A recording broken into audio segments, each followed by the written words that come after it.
Humano Derecho Radio Estación presenta. El auténtico pensar, como el vivir, es tarea que se aprende. Quien aprende debe dialogar con aquellos que han pensado previamente, recorrer sus itinerarios, seguir sus rutas y estelas, consultar sus bitácoras. Solo así se podrá llegar a conocidos y seguros puertos. Desde aquí, si decide arriesgarse, debe iniciar sus propias travesías, explorando lo desconocido, sin otra cartografía que la aprendida disciplina del pensar. Yelitza Rivero y Alfredo Bayota les damos la bienvenida a estas travesías del pensar que realizamos todas las semanas desde Humano Derecho Radio Estación con el auspicio de la Fundación Filosofía en la Ciudad. El texto que nos identifica y resume el objetivo de estas travesías lo hemos tomado del extinto Dr. Ernesto Maíz Vallenilla, a quien le agradecemos que nos haya permitido usar el título de uno de sus libros, editado por Monte Ávila, como nombre del programa. El Dr. Ernesto Maíz Vallenilla, fundador de la Universidad Simón Bolívar, es reconocido internacionalmente como el filósofo venezolano más destacado del siglo XX. Realizamos estas grabaciones con la dirección general de Melanio Escobar, la coordinación de la radio de Génesis Zambrano, la dirección de audio de Héctor Meneses y la asistencia de audio de Christopher Salazar. Hay entre nosotros una tradición, y es que los que estudian historia, literatura, filosofía o humanidades lo hacen porque se han mostrado deficientes en sus estudios de ciencias y de matemáticas. Lamentablemente lo que dice es cierto. Y en los estudios de filosofía, por otra parte, se ven pocas o ninguna materia de ciencia. La inversa también es cierto porque para muchos profesores los ingenieros no deben leer novelas ni filosofía. La Universidad Simón Bolívar es una excepción en nuestra educación. Hace casi un siglo, Ortega y Gasset decía que a un ingeniero no le basta ser ingeniero para ser un buen ingeniero. Y los filósofos sin formación tecnocientífica se pierden la riqueza de los mayores inventos y creaciones de los últimos 2 siglos.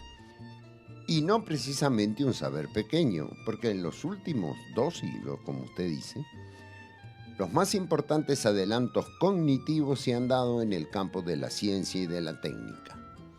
Puede que sea por eso que en la actualidad, cuando la gente común tiene alguna duda, vuelve su interés a los científicos y no a los filósofos. En Latinoamérica, la gran mayoría prefiere a charlatanes y embaucadores, y no a científicos.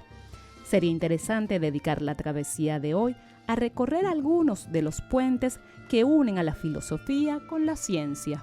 Podemos hacerlo abordando algunos temas de las matemáticas y la filosofía, ayudados por Bertrand Russell, uno de los grandes pensadores del siglo XX.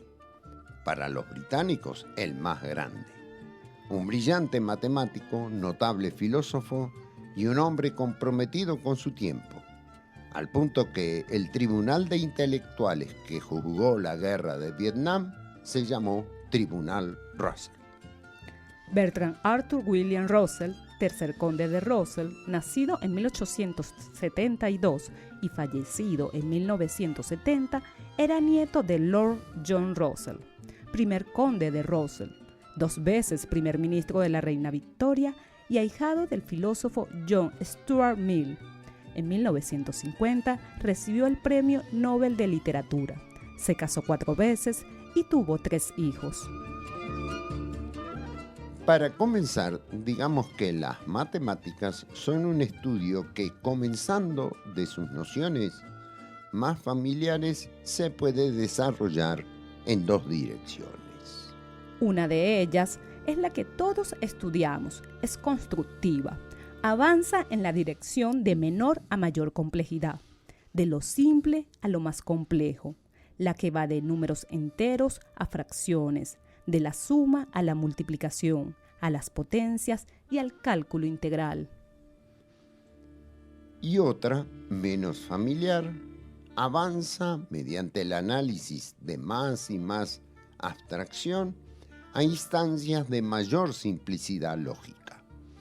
De manera que en nuestro encuentro con las matemáticas no lo hacemos con lo que lógicamente está en el principio, ni con las construcciones más elaboradas, sino por la mitad del camino entre lo más simple y lo más complicado.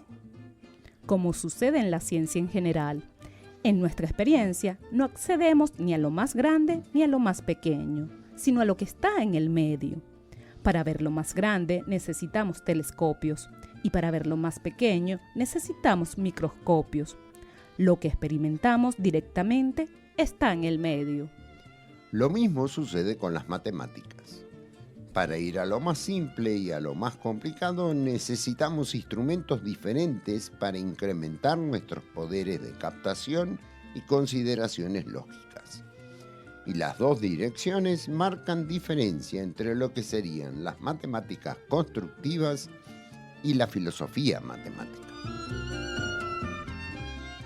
Para una persona de educación promedio, el punto de partida de la aritmética es la serie de números enteros, es decir, 1, 2, 3, 4. Claro, una persona con un poco más de perspicacia pensaría empezar con el 0, es decir, 0, 1, 2, 3, 4, que es la serie de números naturales. La serie de números enteros empieza en 1 y la serie de números naturales en 0. Y aunque parece un saber muy simple, la serie de números naturales es el resultado de un milenario esfuerzo civilizatorio del ser humano. Ha tomado siglos descubrir que un par de pájaros y un par de días son ambas instancias del número 2, y que el número 2 es común a ambos pares. El grado de abstracción involucrado en este paso estuvo lejos de ser fácil y requirió un enorme esfuerzo intelectual alcanzarlo, aunque nosotros lo aprendamos en nuestra infancia. Tan difícil como acceder a que 1 es un número y mucho más que el 0 es un número y que ha sido un agregado reciente en la serie. A pesar de que los babilónicos, los egipcios y los mayas lo conocían, es posible que el matemático indio Brahmagupta en el siglo VI fuera el primero en teorizar sobre el concepto de 0, no solo como una definición de cantidad nula, sino como posible sumando para números negativos y positivos. El primer testimonio del uso del 0 indio está datado en el año 683. Los árabes lo transmitieron por el Magreb y el andaluz, pasando posteriormente al resto de Europa. Los primeros manuscritos que muestran las cifras, llamadas entonces árabes, provienen del norte de España y son del siglo X. De hecho, los griegos y los romanos carecían del número 0. Por lo que esta conversación, si hubiera tenido lugar un par de milenios antes, no habría podido comenzar con los números naturales. De manera que a pesar de que se llama serie de números naturales, no lo son tanto, sino que es el resultado de un largo proceso de elaboración y desarrollo. Y aunque sean familiares, tampoco podemos decir que sean entendidos, o al menos bien entendidos. Ciertamente no deben ser muchas las personas que pueden dar una definición de lo que se quiere decir con la palabra número o 1.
escuchamos el primer movimiento de la sexta sonata para violín y bajo continuo de la serie llamada Trattamenti armonici de Tommaso Albinoni.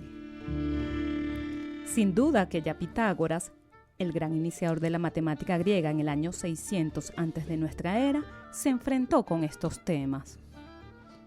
La comunidad pitagórica sostuvo que la creación del mundo y su entendimiento se realizaba con el número, aritmos, en particular los números enteros, y sentó la sentencia, todo fue hecho según el número, que Platón completaría diciendo, todo fue hecho según el número, el peso y la medida. Los pitagóricos, a partir de los números enteros, desarrollaron una explicación tanto del hombre como de la moral, la salud, la enfermedad, la naturaleza, la materia, el arte, el gobierno, la trascendencia, la espiritualidad, que constituye la base de la llamada geometría sagrada, influente en muchas propuestas místicas y religiosas posteriores. Para los pitagóricos, el uno puede ser una cosa individual, una cosa, e identificaron la idea de la unidad como aquello que está solo. Pero si varios individuos que son uno se reúnen, entonces forman una ciudad. Y varias ciudades forman una nación. Y varias naciones forman un planeta. Y varios planetas una galaxia.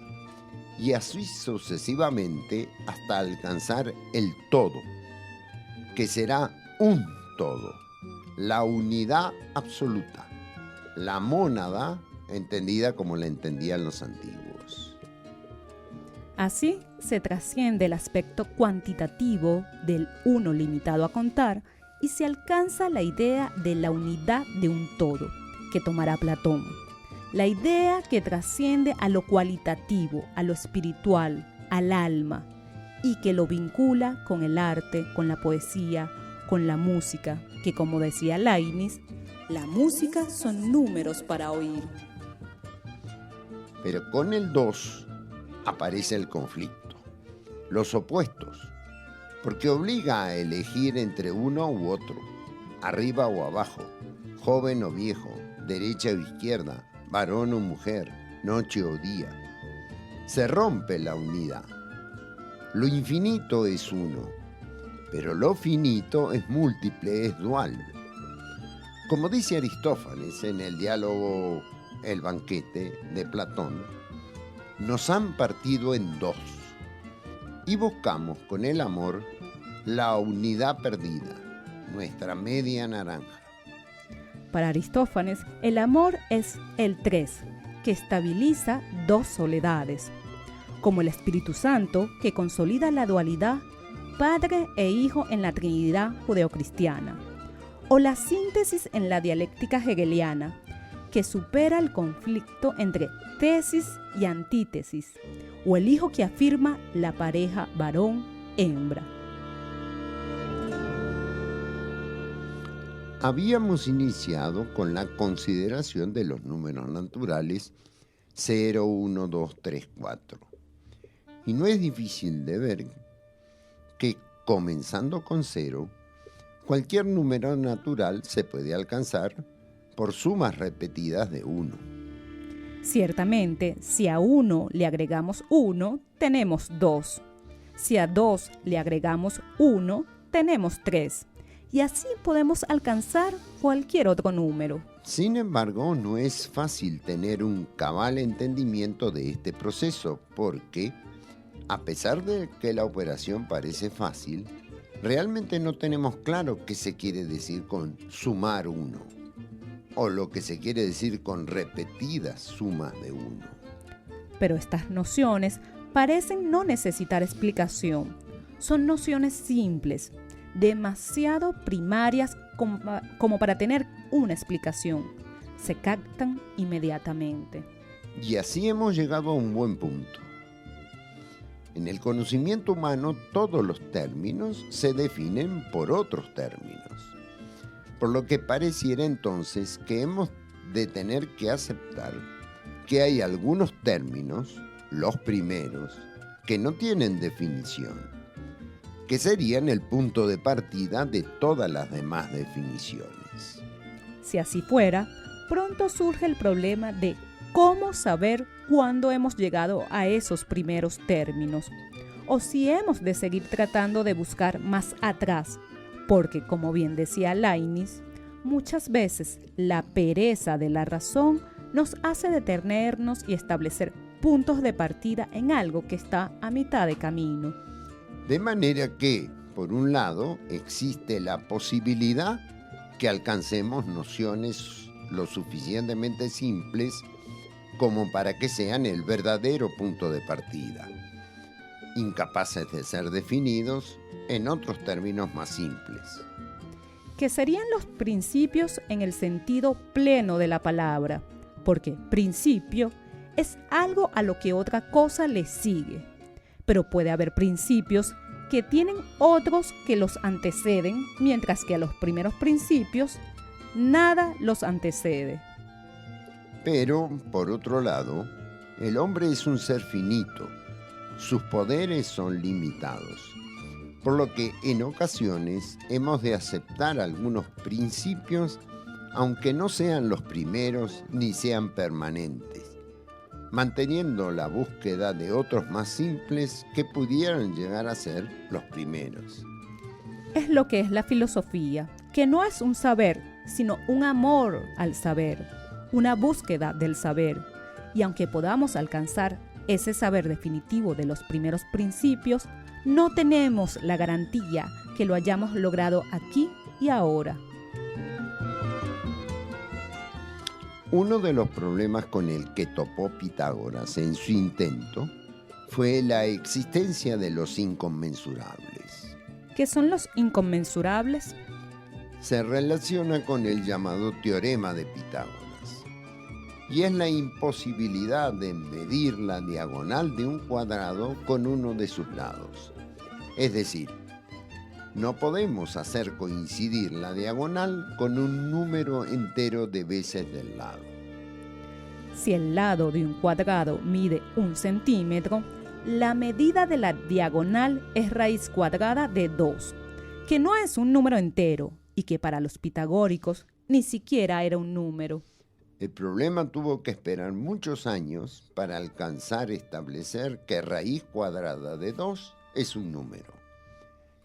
Y solo en el último siglo y medio se ha podido alcanzar la explicación final con el establecimiento de las relaciones entre la aritmética y la lógica.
escuchamos el segundo movimiento de la sexta sonata para violín y bajo continuo de la serie llamada Trattenimenti Armonici de Tommaso Albinoni.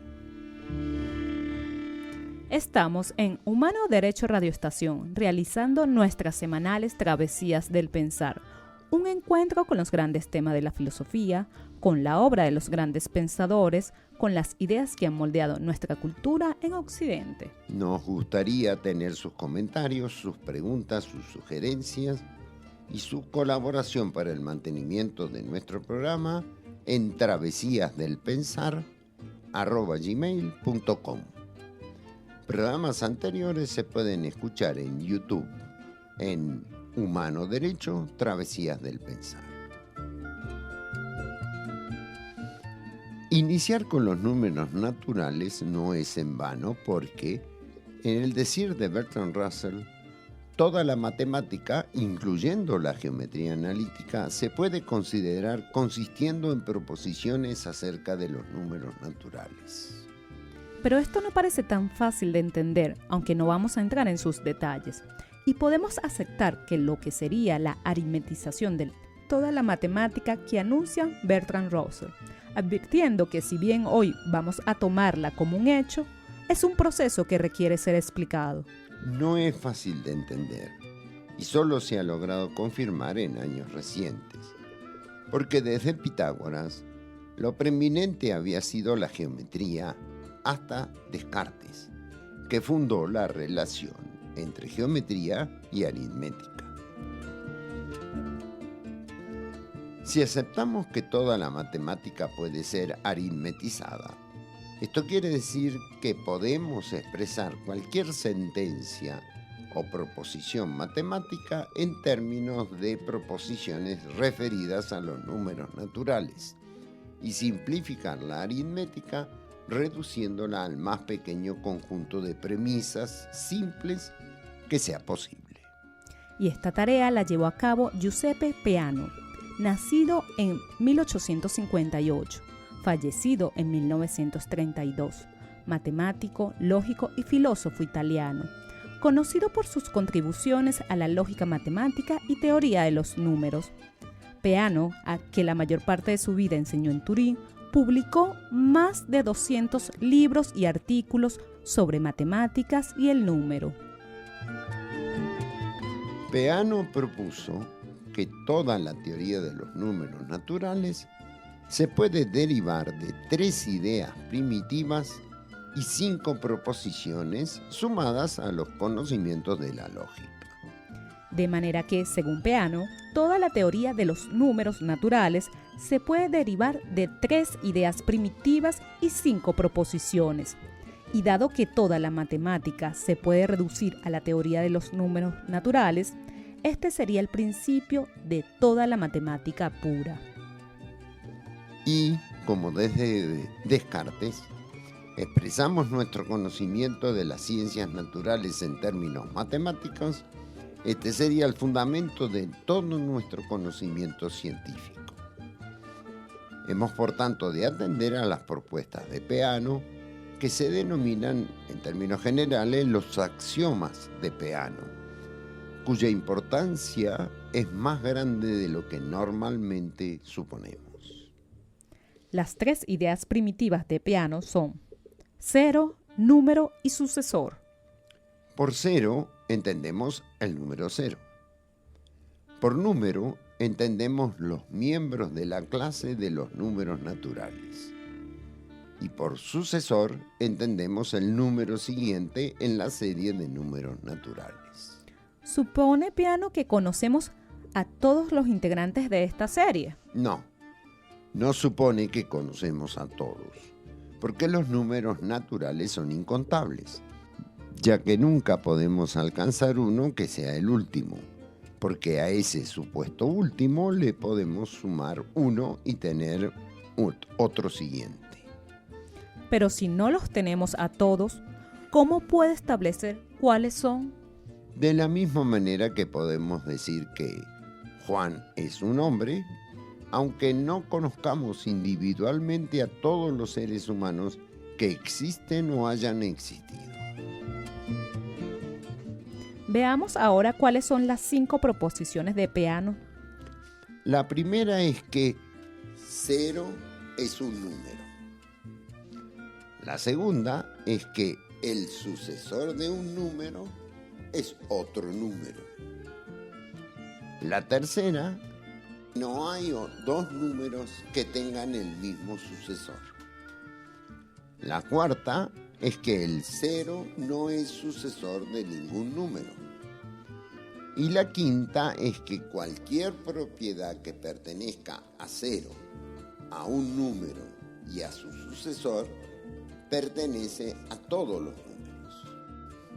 Repitamos esta última, que es la llamada el principio de la inducción matemática, y es la más difícil de retener.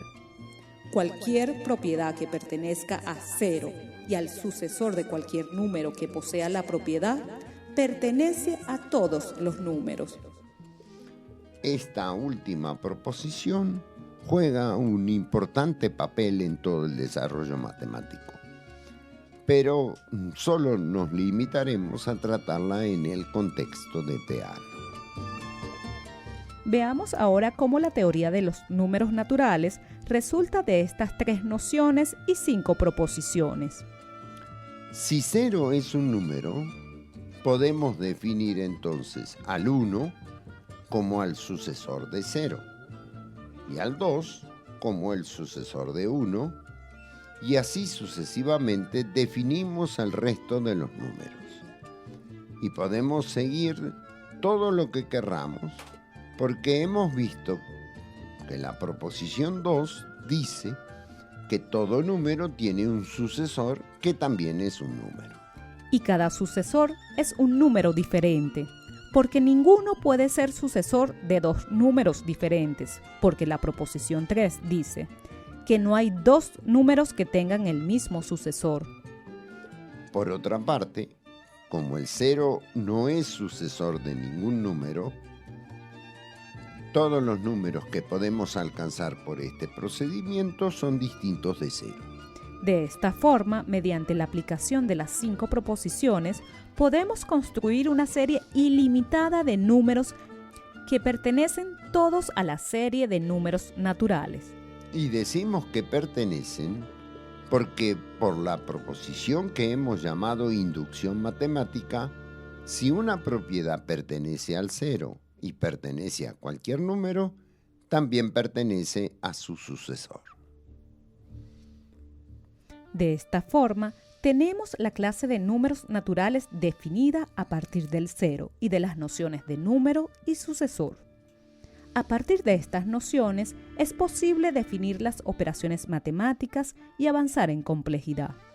Ciertamente, pero no iremos por esta vía, sino que completaremos los logros de Peano incorporando las observaciones de Frege, que fue el primero en tener éxito en vincular la aritmética con la lógica, que le permitirán dar la primera definición de número.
Escuchamos el tercer movimiento de la sexta sonata para violín y bajo continuo de la serie llamada Trattenimenti Armonici de Tommaso Albinoni. Volvamos a las tres nociones de piano, que eran cero, número y sucesor. Bien podemos decir que estas tres nociones le caben infinidad de interpretaciones, de manera que podemos afirmar infinidad de series como la de los números naturales. Demos un ejemplo para aclarar el tema. Digamos que el cero sigue teniendo el mismo significado que le hemos dado hasta ahora, pero cambiamos el significado de sucesor, que antes era equivalente a sumar 1 y ahora decimos que sucesor resulta de sumar 2. Entonces la serie sería 0, 2, 4, 6, 8, que es lo que llamamos la serie de números pares, que llena los mismos requisitos que exigen los axiomas de piano. Y así podemos armar muchas series que serían todas series de piano. Lo que nos obliga a reformular las proposiciones de piano para abarcar esta infinidad de series que cumplen sus exigencias. Si la primera era que 0 es un número, ahora podríamos decir que el primer término es un miembro de la serie.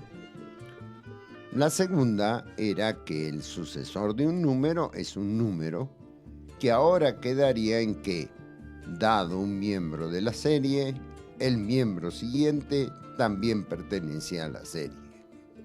La tercera, que no hay dos números que tengan el mismo sucesor, que podría resumirse en que a dos miembros de la serie le siguen miembros diferentes de la serie. O más sencillo, en una serie no hay miembros repetidos.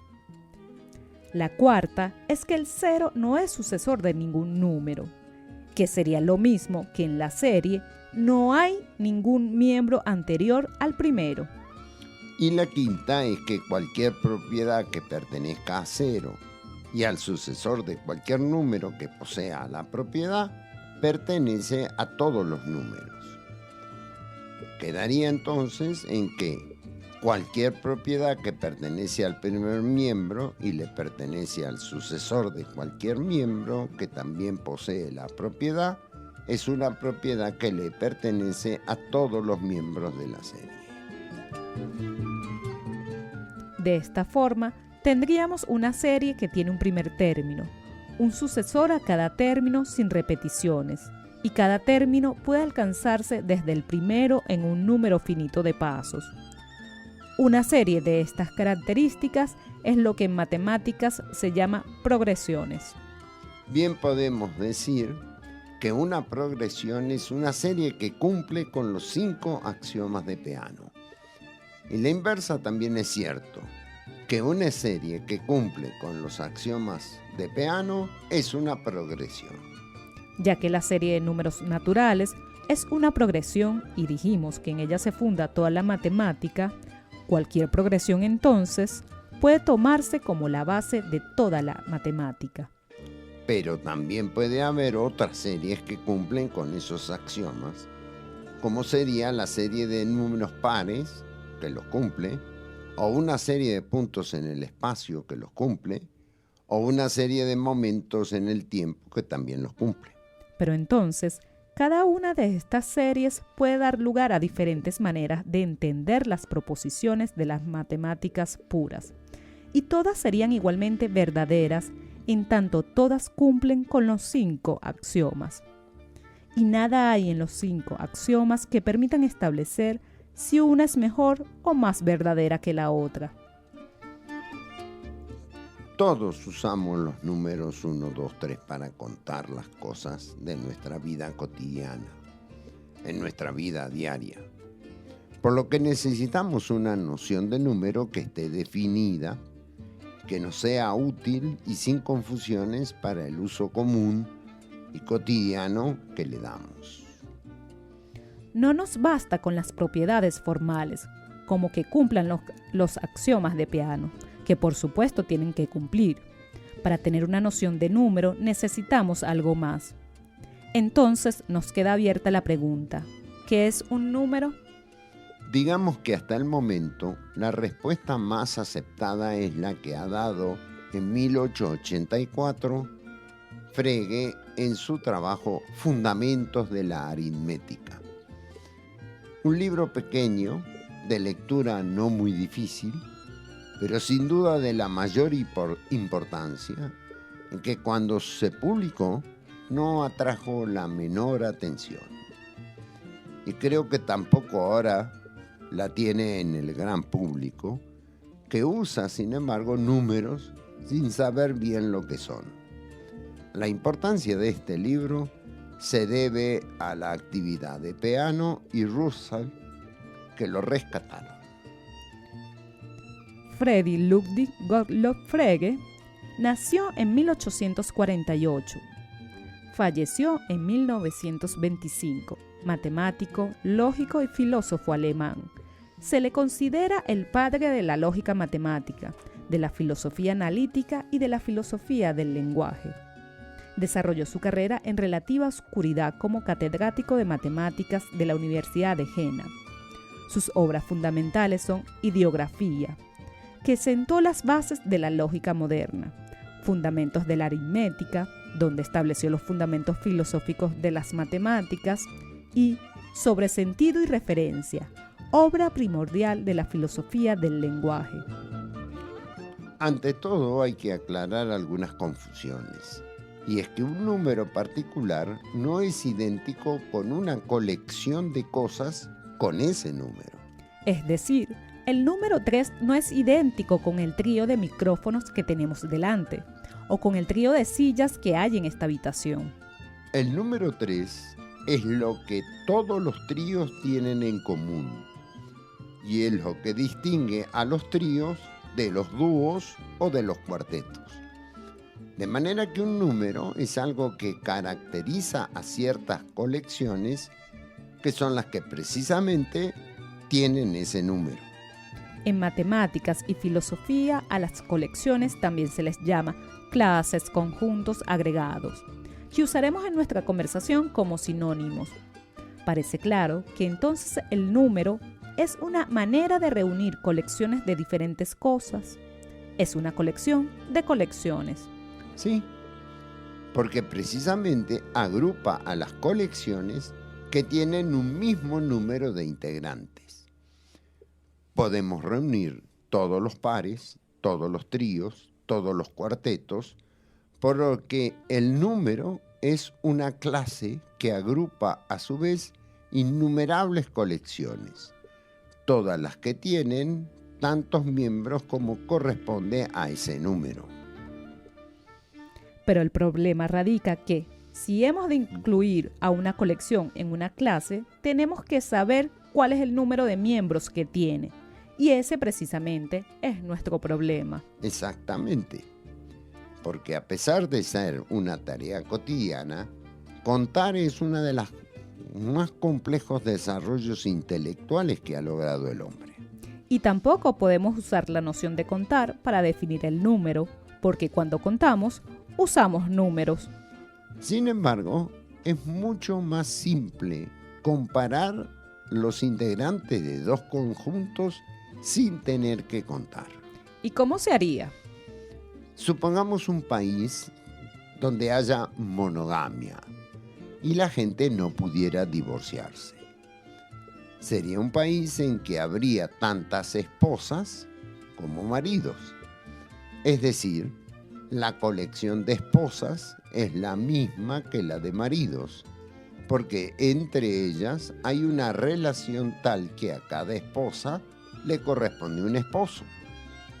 O como era en China, que estaba prohibido tener más de un hijo, por lo que la cantidad de madres era la misma cantidad de hijos. Así podemos establecer si dos colecciones tienen la misma cantidad de integrantes sin tener que contarlos, y es cuando a cada integrante de una clase le podemos hacer corresponder otro integrante de la otra. O dicho con más exactitud, aunque usemos la noción de uno, cuando entre conjuntos es posible establecer una relación 1 a 1 entre sus integrantes. En ese caso, se dice que las dos clases son similares y lo que caracteriza a clases similares es el número de integrantes que tiene. Entonces, podemos decir que el número de una clase es la clase de todas las clases que son similares entre sí. Para ejemplificar, el número 2 es la clase que reúne a todos los dúos y el número 3 es la clase que reúne a todos los tríos.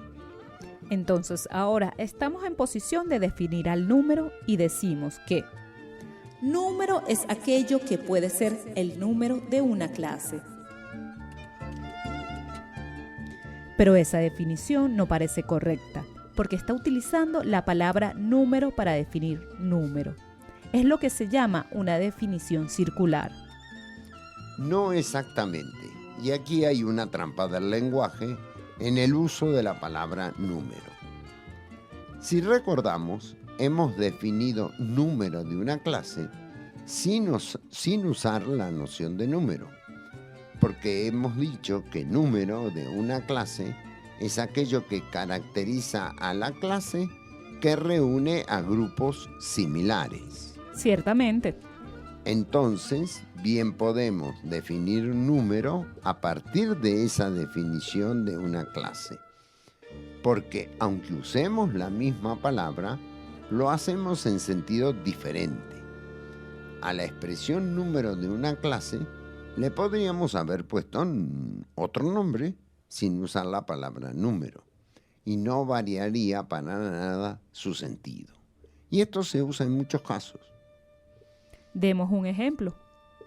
Sería el caso de que quisiera definir lo que es ser padre. En ese caso, primero se establece qué es ser padre de alguien.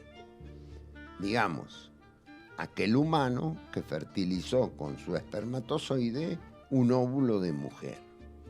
Y luego defino, padre es el grupo de todos aquellos que son padres de alguien.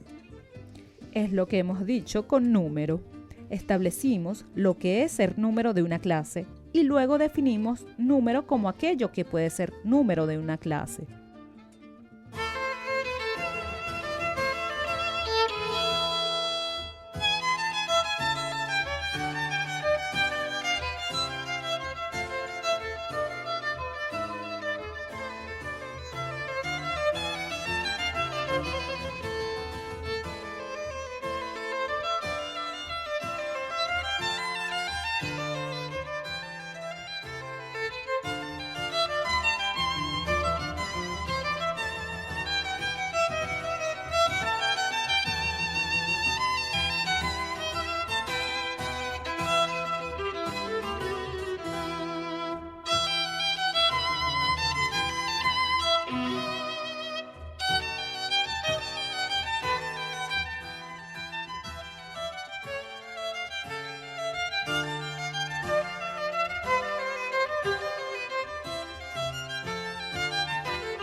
Escuchamos el cuarto movimiento de la sexta sonata para violín y bajo continuo, de la serie llamada Trattenimenti armonici de Tommaso Albinoni.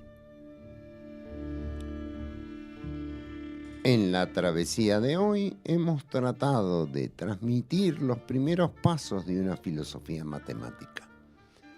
Respecto de estos temas, recomendamos ampliar estas nociones acercándose a la obra de Frege, Fundamentos de la Aritmética, y a la de Bertrand Russell, Introducción a la Filosofía Matemática. Realizamos Travesías del Pensar desde Humano Derecho Radio Estación, con el auspicio de la Fundación Filosofía en la Ciudad.